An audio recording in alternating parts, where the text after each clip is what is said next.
សូមអរគុណបងប្អូនទាំងអស់ណាលោកគ្រូបងប្អូននៅក្រោយលោកគ្រូក៏ហៅបងអូនដែរបាទ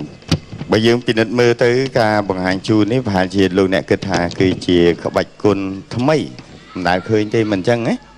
បាទឈ្មោះអីដែរទៅក្បាច់គុណនេះបាទនៃគុណនេះឈ្មោះថាមហាគុណអត្តម័តបាទអត្តម័តពាក្យអីខ្លះអថពោជើងវពោជើងវមកសញ្ញោសញ្ញាត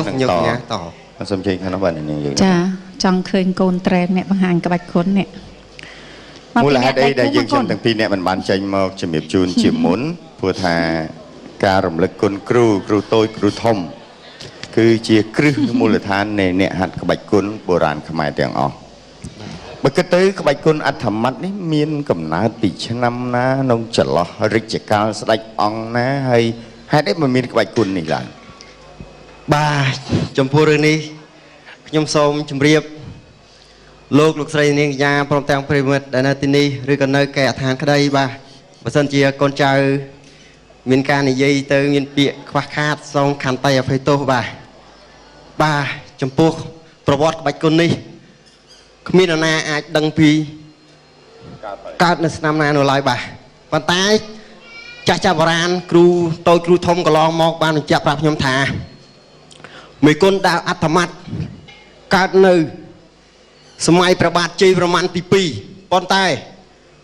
លោកមិនបានពង្រីកក្បាច់គុណនេះឡើយតែទើបទៅមុខដល់សម័យព្រះបាទជ័យវរ្ម័នទី7ឃើញថាមានតែព្រះបាទជ័យវរ្ម័នទី7និងសេនារាជ4នាក់ទេដែលចេះនៃមហាគុណអត្តម័តនេះបាទហើយបន្ទាប់មកបាត់ឈឹងត្មងបាទបន្ទាប់មកក៏បាត់ឈឹងអស់រយៈពេល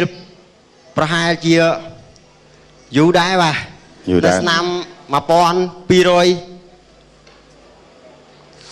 បាទសម័យហ្នឹងសម័យចក្រភពខ្មែរអង្គរយើងរីកចម្រើនណានេះយកចិនដែរយើងជាចក្រភពមួយមានប្រទេសដែលនាំសួយសាករមកថ្វាយស្ដេចរបស់យើងហ្នឹងជាង30ប្រទេសឯណោះចាហើយកាលនោះប្រទេសខ្មែរខាងលិចខាងកើតខាងជើងខាងត្បូងមិនមែនប៉ុណ្ណឹងទេបាទគាត់និយាយប៉ុណ្ណឹងឯងខ្ញុំអត់ឲ្យប៉ះពាល់ឲ្យវិញឆ្ងាយទេនៅពេលដែលយើងរំលឹកមកវិញនេះអត្តម័តដែលជាក្បាច់គុណបុរាណខ្មែរដ៏មានអាយុកាលចំណាស់បើយើងនិយាយទៅតាមការរៀបរាប់របស់បងអូនក្នុងនាមជាគ្រូមុនលបុកកតោបាទមុនសង្ហែពេនបាទមុនទាំងអស់មុនពេលដែលចាប់កើតមហាសង្គ្រាមគឺមានមហាគុណអត្តម័តនេះមុនគេបាទមើលអាវុធអីខ្លះទៅអាវុធដែលប្រើសម្រាប់ការពារតស៊ូបាទមានដំបងវែងដាវឯកដាវញីឈ្មោលដំបងគូលំពេងកសែងបក់ឆ្នឹងគោនិងចោលអាវុធនិងចម្បាប់និងពពកវិលបាទអាពពកវិលអាកសែងបក់ហ្នឹងតួនាទីធ្វើម៉េចបាទគឺជាមេគុណចាស់បុរាណលោកតែងតែចងកសែងជាប់ចកេះកន្លងមកគឺតែងតែជាអាវុធរបស់លោកបាទចាអញ្ចឹងមានន័យថាសូម្បីតែកសែងឬក្រមាហ្នឹងក៏អាចធ្វើជាអាវុធដែរចាដល់ពពកវិលវែងហ្មងណាពពកវិលគឺជាការលោតផ្លោះប្លង់ឡាច់ខ្លួនគឺរបស់ខ្មែរយើងគឺមានពិតបាទអស់ហាដើរលើអាកាសក្បាច់គុណចិនគេថាចេះសម្រាលខ្លួនចាបាទយើងគឺពពកវិលចាជាមេគុណទ្វារទី12របស់មហាយុទ្ធគុណចាអត្តម័តបាទប៉ុន្តែអ្វីដែលយើងខ្ញុំបង្ហាញនៅក្នុងពេលនេះគឺគ្រាន់តែចង់រំលឹកជូនលោកអ្នកថារបស់អស់ទាំងនេះត្រូវបានកប់បាត់ជាមួយនឹងអតីតកាលដោយថ្ងៃពិសេសគឺថ្ងៃ7មករាគុណដែលមិនអាចបំភ្លេចបានចាត្រូវបានគោះបំពើងជីករំលើងរាល់អ្វីដែលខ្មែរយើងមានពីមុនមកចងក្រងឡើងវិញខុសបន្តិចត្រូវបន្តិចខុសបន្តិចត្រូវបន្តិចអ្នកចេះ 10ទៅសួរអ្នកចេះ20អ្នកសួរអ្នកចេះ20ទៅសួរអ្នកចេះ30តគ្នាយកមកចងក្រងជាឯកសារឡើងវិញ ចា បាទបើមិនអញ្ចឹងទេរបស់អស់ទាំងនេះមិនមែនកប់បាត់ជាមួយនឹងអតីតកាលទេមានចោលលួចណានាងយកចំណា ចាអរគុណនៅក្នុង ឥឡូវនេះសូមបង្ហាញណា បង្ហាញជូននៅក្បាច់គុណនេះចា បាទសូមរីករាយទស្សនាដូចតទៅបាទសូមជ័យបាទ អ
ហើយយីពីបងនៅខាងក្រោមស្លុតអស់ហើយអារម្មណ៍មានទាំងម៉ាន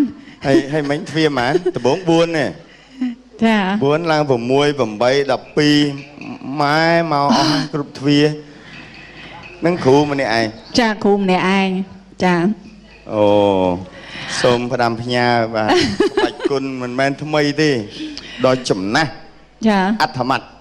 អូនហាត់មកប្រហែលឆ្នាំហើយអូន បាទខ្ញុំហាត់បាន16ឆ្នាំបាទ អូ16ឆ្នាំអូនហើយ đọc của mùi cho lắm ចាសូមសរសើរដល់បងអូនដែលស្រឡាញ់នៅក្បាច់គុណមួយនេះហើយបង្ហាញអំពីសមត្ថភាពរបស់ខ្លួនឯងមិញនេះ bên mình mơ tới tha sầm đáy nè bên phone nó đo tao mà đo thế nè មែនតើត្រូវមែនតើអត់អូនពេលវាយ nó một đáy mày ត្រូវមែនតើចាមួយជើងមែនតើអូយចានេះគេត្រូវទៅហាត់បានមួយអាទិត្យដែរកូននេះ បាទ ហាត់បានមួយខែហើយកូន ចិត្តមួយខែហើយ ចិត្តមួយខែកូនខាងនេះ ចិត្តមួយខែដែរ ចាហើយ ចិត្តមួយខែមួយថ្ងៃក៏ ចង់ឆ្ងល់ថាពេលយើងចង់ប្រកួតមួយគេអត់មើលមៀតគេហើយនេះមៀតខ្លាចមៀតអត់ អត់ទេ មិនបើអត់ខ្លាច ហាត់ដូចគ្នា អូល្អហើយណាអត់ទេហាត់ដូចគ្នាអត់មានខ្លាចមៀតទេឃើញអត់ bên sờ xa vàបងប្អូនដែលចេះក្បាច់គុណបុរាណខ្មែរ ចា ស្គាល់ពីក្បាច់អត្ថម័តនេះគឺជាមូលដ្ឋានគ្រឹះនៃក្បាច់ល្បុក្កតោមូលដ្ឋានគ្រឹះនៃក្បាច់សង្ហែពេនហនុមានសម្ដែងរិទ្ធណាបាទឬក៏ខ្លាក្រាបប៉ុន្តែដាវនេះឮថាមានមន្តអាគមសាហាវបាទណា បាទ មែនទេនៅក្នុងអត្តន័យនៃក្បាច់គុណអត្ថម័តគឺមានបញ្ចុះខ្លាញីខ្លាញឈ្មោលទោះបីជាអ្នកឯងស្បែកគង់ក៏ដាក់ទៅអាលាត់ដែរ ចា បាទ ចាសូមអរគុណចាដូច្នេះសូមស្លេអស្អាតតសាជាថ្មីចាដែលថ្ងៃនេះបងប្អូនបានបង្ហាញពីសមត្ថភាពចាអរគុណ ចុងក្រោយបងមានពាក្យអីបាទសម្រាប់ជំរាបជូនដល់ទស្សនិកជន បាទខ្ញុំសូមឲ្យជនរួមជាតិដូចជាកូនខ្មែរទាំងអស់ជួយថែរក្សានិងជួយអភិរក្សនៃមហាគុណអត្ថម័តនេះទាំងអស់គ្នាបាទបាទសូមអរគុណបាទ ដល់ទៅមកដល់គ្នាទេព្រោះមិញម្នាក់ឯងប្រយុទ្ធមិនតិចអ្នកណាអរគុណណា លោកសេតា សុ ខ្ញុំ ខសប្បាយទាំងអស់គ្នាបងមានតែ5ផ្ញើបងប្អូនជួយគ្រប់គ្រង លោកសេតា ជួយបន្តការផ្សព្វផ្សាយ ខ្ញុំក្រិត ដើម្បី រហូត ថែរក្សានៅសម្បត្តិវប្បធម៌ជាតិរបស់យើងពិនិត្យមើលទៅមិញហ្នឹងខ្ញុំមើលបងប្អូនសំដែងមិញហ្នឹងគឺជួយចិត្តដិតអារម្មណ៍ព្រោះថាខ្ញុំគ្រាន់តែអត្ថាធិប្បាយកីឡាហ្នឹង20ជាងឆ្នាំទៅហើយតែខ្ញុំមិនដែលឃើញបងប្អូនស្រីខ្ញុំរំភើបដល់ប៉ុណ្ណឹងទេ ស្រែកឲ្យតែឃើញត្រូវមួយជើងត្រូវមួយដៃស្រែកយកទៅ ចា ហ្មង ចូលលោកសេថាបលេងគេសេតតាត់ពីបៃតងបត់កអីចឹង អូមិញភ្លេចសួរណោះក្បាច់គុណហ្នឹងគេឲ្យស្រីហាត់អត់ណោះ អេតាក្លាហានអាចហាត់ បានទេបានទេបានអូណោះអ្នកក្រោយស្រែកមកលញៀវ អូអាចទេខ្ញុំ អេឲ្យស្រីអមហាត់ទៅ ចូលអត់ទេ ចុះគេរំបាឡេផង ចាគេបាឡេលវត់លវន់ហើយចឹងឡើងសាច់ដុំគ្នាអស់ចាអរគុណយើងជួបគ្នានៅក្នុងវគ្គក្រោយបន្តទៀតនៅក្នុងពេលនេះសូមអនុញ្ញាតសម្រាប់វិផ្លិតសិន